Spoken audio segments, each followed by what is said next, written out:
Hello everyone, welcome to সঙ্গী সাথী পাঠশালা। আজকে আমরা DElEd part 2 session 2024-26 subject contemporary studies series CC03 এর 2 নম্বরের মোস্ট ইম্পর্টেন্ট কোশ্চেনগুলো নিয়ে আলোচনা করব, যেগুলো তোমাদের সামনের পরীক্ষায় খুব ইম্পর্টেন্ট এবং আসতে চলেছে। চ্যাপ্টার 1 থেকে আজকে আমরা বেশ কিছু প্রশ্ন আলোচনা করব। যেহেতু আগেরবারে আমরা দেখেছি অত্যন্ত খুঁটিয়ে প্রশ্ন এসেছে, সেই জন্য এবারে আমরা বেশিরভাগটাই কভার করার চেষ্টা করব। এটা একবার কি দুবার দেখলেই তোমাদের প্রত্যেকটা প্রশ্নের উত্তর মাথায় গেঁথে যাবে, মুখস্থ করার কোনো প্রয়োজন হবে না। আজকে আমরা পার্ট 1 নিয়ে আলোচনা করব। এখান থেকে আমরা 25টির মতো প্রশ্ন আজকে আমরা আলোচনা করব। প্রথম প্রশ্ন হচ্ছে ঔপনিবেশিক সত্তার স্থায়িত্বের জন্য প্রধান প্রয়োজনীয় দিকগুলি কী ছিল? ঔপনিবেশিক সত্তার প্রধান স্থায়িত্বের জন্য প্রয়োজন হতো 1. মধ্যযুগীয় সংস্কৃতি ও কুসংস্কারকে প্রশ্রয় দেওয়া, 2. জনশিক্ষার প্রসার রুদ্ধ রাখা, সকলের প্রতিবাদের ভাষা কেড়ে নেওয়া, শিক্ষার অধিকার থেকে সকলকে বঞ্চিত রাখা। 2 নম্বর প্রশ্ন, ঔপনিবেশিক শিক্ষা ব্যবস্থার প্রধান বৈশিষ্ট্যগুলি কী ছিল? মূলত প্রথম পর্বে ব্রিটিশ সরকার ভারতে নিজেদের তাবেদার গোষ্ঠী নির্মাণের উদ্দেশ্যে এক ধরনের আধুনিক শিক্ষা ব্যবস্থা চালু করেছিলেন, যারা ভারতবর্ষের অধিবাসী হলেও ব্রিটিশ সরকারের উন্নয়নের জন্য কাজ করত। এই শিক্ষার প্রধান বৈশিষ্ট্য ছিল 1. প্রাথমিক শিক্ষার অবহেলা, 2. মাধ্যমিক ও উচ্চ শিক্ষার প্রতি অভিজ্ঞতা ও গুরুত্ব বেশি প্রদান করা, 3 হচ্ছে মাধ্যমিক ও উচ্চ শিক্ষায় শাসক গোষ্ঠীর ভাষা অর্থাৎ ইংরেজি ভাষার অর্জনের উপর গুরুত্ব দান, এবং ইংরাজি সাহিত্য, ইংল্যান্ডের ইতিহাস, ভূগোল প্রভৃতি পঠন পাঠনের উপর গুরুত্ব প্রদান করা হতো এই সময় পর্বে। পরের প্রশ্ন হচ্ছে ঔপনিবেশিক শিক্ষা ব্যবস্থার যে কোনো 4টি ইতিবাচক প্রভাব লেখো। ঔপনিবেশিক শিক্ষা ব্যবস্থার যে ইতিবাচক প্রভাবগুলি হলো 1. প্রাথমিক থেকে উচ্চতম স্তর পর্যন্ত শিক্ষা ব্যবস্থায় জাতি, ধর্ম, বর্ণ নির্বিশেষে সকলের শিক্ষায় প্রবেশ অধিকার, নারী শিক্ষা, শিক্ষক শিক্ষণের ভিত্তি এবং কারিগরি শিক্ষার ব্যবস্থা করা, সুগঠিত শিক্ষা বিভাগ এবং পরিবর্তনের ব্যবস্থা রাখা, জনসাধারণের মধ্যে শিক্ষার প্রয়োজনীয়তা সম্পর্কে সচেতনতা জাগরণ। 4 নম্বর প্রশ্ন হচ্ছে ঔপনিবেশিক শিক্ষার প্রধান নেতিবাচক দিকগুলি কী কী? ঔপনিবেশিক শিক্ষার প্রধান নেতিবাচক দিকগুলি হলো 1. নিরক্ষরতা দূরীকরণের সর্বসাধারণের জন্য শিক্ষা, প্রাথমিক শিক্ষাকে সকলের জন্য বাধ্যতামূলক করার কোনো ব্যবস্থা করা হয়নি। ভারতবর্ষ সম্পর্কে ভারতবর্ষের শিক্ষার কাজের ব্যবহার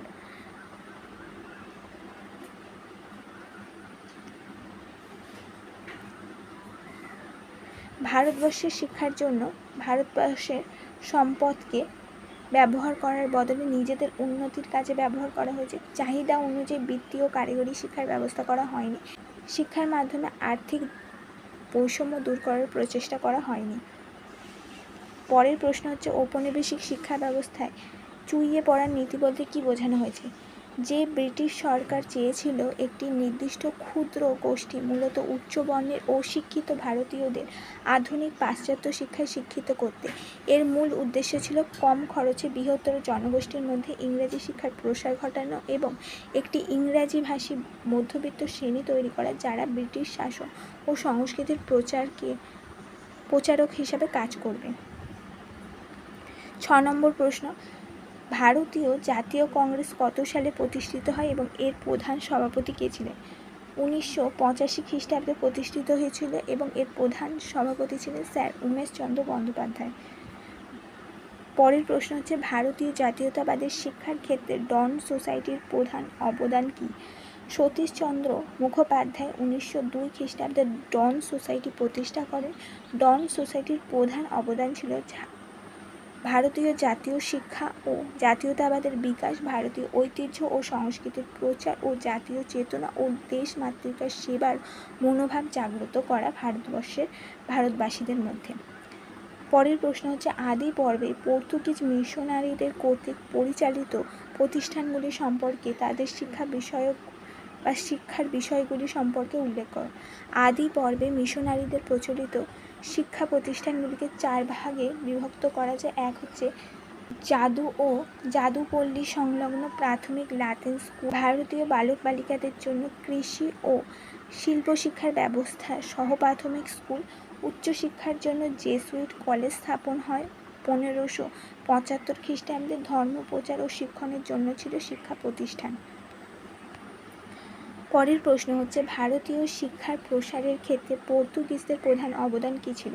শিক্ষার ক্ষেত্রে প্রসারের জন্য পর্তুগিজদের সর্বপ্রথম গোয়াতে ছাপাখানা প্রতিষ্ঠা করে। পরের প্রশ্ন হচ্ছে, জিগেনলক কে ছিলেন? দিনেমার মিশনারিদের মধ্যে সর্বাধিক উল্লেখযোগ্য ছিলেন জিগেনলক। তিনি 1713 সালে তামিলনাড়ুতে ছাপাখানা স্থাপন করে এবং তামিল ব্যাকরণ, তামিল ভাষার বাইবেল অনুবাদ করে। তিনি মাদ্রাজে 2টি অবৈতনিক বিদ্যালয় এবং তিবাঙ্কুরে একটি শিক্ষক শিক্ষণ প্রতিষ্ঠান নির্মাণ করেন। এরপরে 11 নম্বর প্রশ্ন হচ্ছে, 1813 খ্রিস্টাব্দে সনদে শিক্ষার বিষয়ে কী উল্লেখ করা হয়েছিল? 1813 সনদে ভারতে মিশনারিদের অবাধ প্রবেশ এবং তাদের শিক্ষার ক্ষেত্রে কর্ম উদ্যোগকে স্বীকার করা হয় এবং শিক্ষার পরিচালনার জন্য বার্ষিক 1 লক্ষ টাকা ব্যয় নিশ্চিত করা হয়। নেক্সট প্রশ্ন হচ্ছে, উডের ডেসপ্যাচ কি? উডের ডেসপ্যাচ হলো 1854 সালে ব্রিটিশ সরকারের শিক্ষানীতি সম্পর্কিত একটি গুরুত্বপূর্ণ নীতিপত্র। এটি বোর্ড অফ কন্ট্রোলের সভাপতি চার্লস উডের উদ্যোগে প্রণীত হয় এবং ভারতে আধুনিক শিক্ষা ব্যবস্থার ভিত্তি স্থাপনে গুরুত্বপূর্ণ ভূমিকা পালন করে। এই নীতিপত্রে ভারতের শিক্ষা ব্যবস্থা সংগঠিত করার জন্য বিভিন্ন নির্দেশ দেওয়া হয়। এতে বলা হয় যে প্রাথমিক শিক্ষা মাতৃভাষার মাধ্যমে প্রদান করা হবে, মাধ্যমিক ও উচ্চশিক্ষায় ইংরেজি ভাষা ব্যবহার করা হবে, শিক্ষক প্রশিক্ষণের ব্যবস্থা করা হবে এবং বিভিন্ন স্থানে বিদ্যালয় ও কলেজ স্থাপন করা হবে। এছাড়াও এই নীতির ফলে university of Calcutta, university of Bombay এবং ইউনিভার্সিটি অফ মাদ্রাজ 1857 সালে প্রতিষ্ঠিত হয়। এই কারণে উডের ডেসপ্যাচকে ভারতের ইংরেজি শিক্ষার ম্যাগনা কার্টা বা ভিত্তিপ্রস্তর বলা হয়েছিল। পরের প্রশ্ন হচ্ছে, উডের ডেসপ্যাচের বিরোধিতা করেছিলেন কারা? উডের ডেসপ্যাচের বিরোধিতা করেছিলেন ঈশ্বরচন্দ্র বিদ্যাসাগর, মহর্ষি দেবেন্দ্রনাথ ঠাকুর এবং অক্ষয়চন্দ্র দত্ত প্রমুখ। নেক্সট প্রশ্ন হচ্ছে, মিশনারিরা দেশীয় শিক্ষা ব্যবস্থা কি কি আধুনিকতা সৃষ্টি করেছিলেন লেখো। মিশনারিরা দেশীয় শিক্ষা ব্যবস্থার মধ্যে আধুনিকতার সৃষ্টির প্রচেষ্টা করেছিলেন। এগুলি হলো বিদ্যালয়ে আধুনিক সরঞ্জামের ব্যবহার তারা করেছিল, ছাপা বই ব্যবহার, বিভিন্ন বিষয়ে ভিন্ন ভিন্ন বা আলাদা আলাদা শিক্ষক নিয়োগ, ছাত্রদের বিভিন্ন শ্রেণীতে বিভক্ত করা, সময় তালিকা তৈরি করা, সাপ্তাহিক ছুটির দিন নির্ধারণ, নানা আধুনিক বিষয় যেমন ইতিহাস, ভূগোল, সাধারণ বিজ্ঞান, স্বাস্থ্য শিক্ষা, বিভিন্ন ধরনের বৃত্তিমুখী শিক্ষা ইত্যাদি তারা পাঠ্যক্রমে অন্তর্ভুক্ত করেছিল।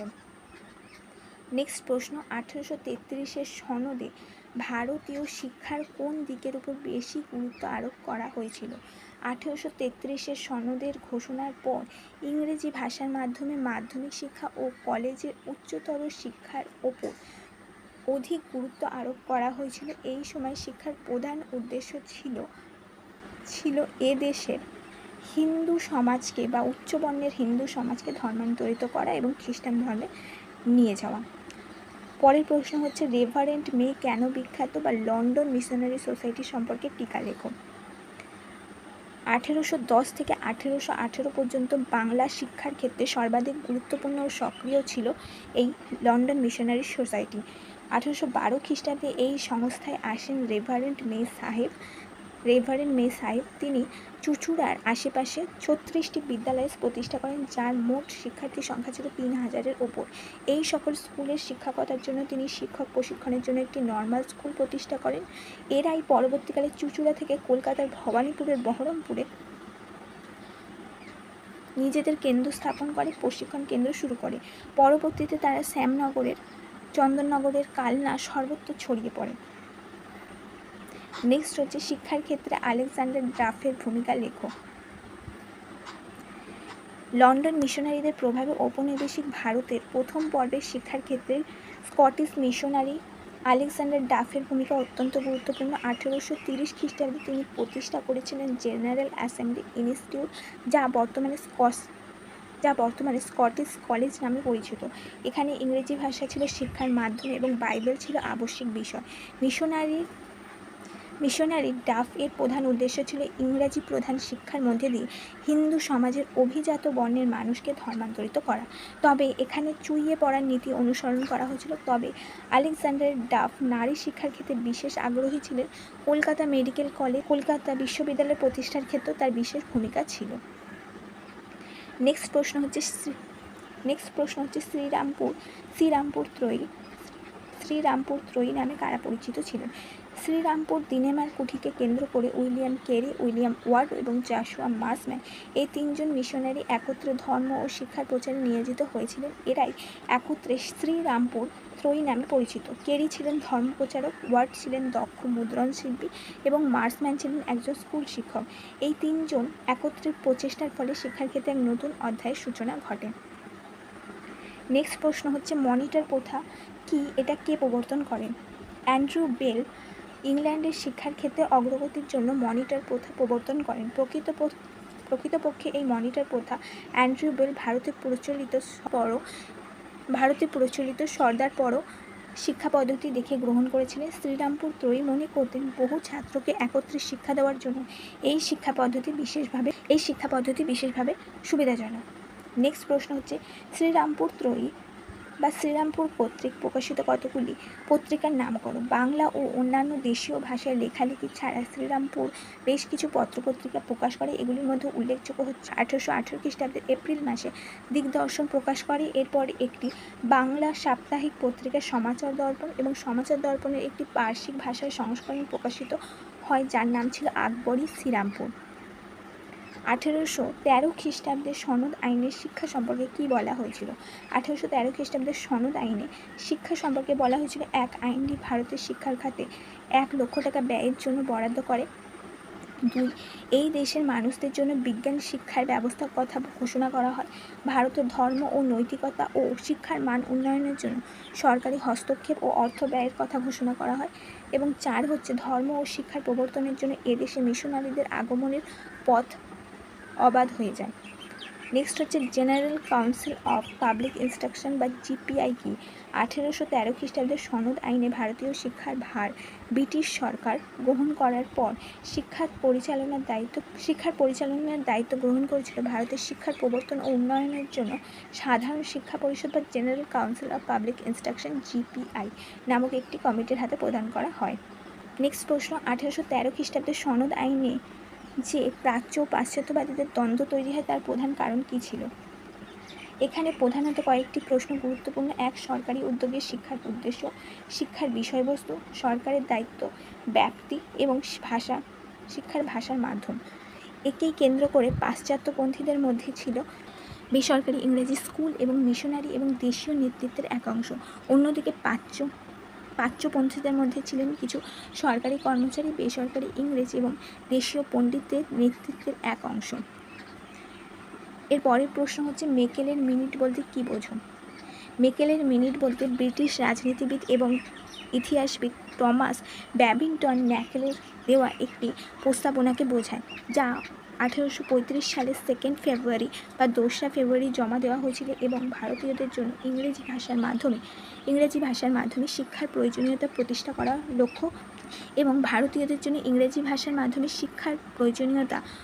করার লক্ষ্য ছিল। এর উদ্দেশ্য ছিল ভারতীয়দের মধ্যে একটি ইংরেজি শিক্ষিত শ্রেণী তৈরি করা যারা ব্রিটিশ শাসন ও প্রশাসনে সহায়ক হবে। নেক্সট প্রশ্ন এবং আজকের লাস্ট প্রশ্ন হচ্ছে 1813 ও 1835 কীভাবে ভারতীয় শিক্ষার ক্ষেত্রে গুরুত্বপূর্ণ হয়ে ওঠে? 1813 প্রথম পদক্ষেপ ভারতীয় শিক্ষার ক্ষেত্রে সরকারি অংশগ্রহণের নীতি গৃহীত হয় এবং 1835 খ্রিস্টাব্দে দ্বিতীয় পদক্ষেপে পাশ্চাত্য শিক্ষা ও ইংরেজি ভাষা শিক্ষার অনুকূলে প্রস্তাবকে গ্রহণ করা হয়। এই ছিল আজকে আমাদের 25টি প্রশ্ন যেগুলো এখানে আমরা উল্লেখ করলাম।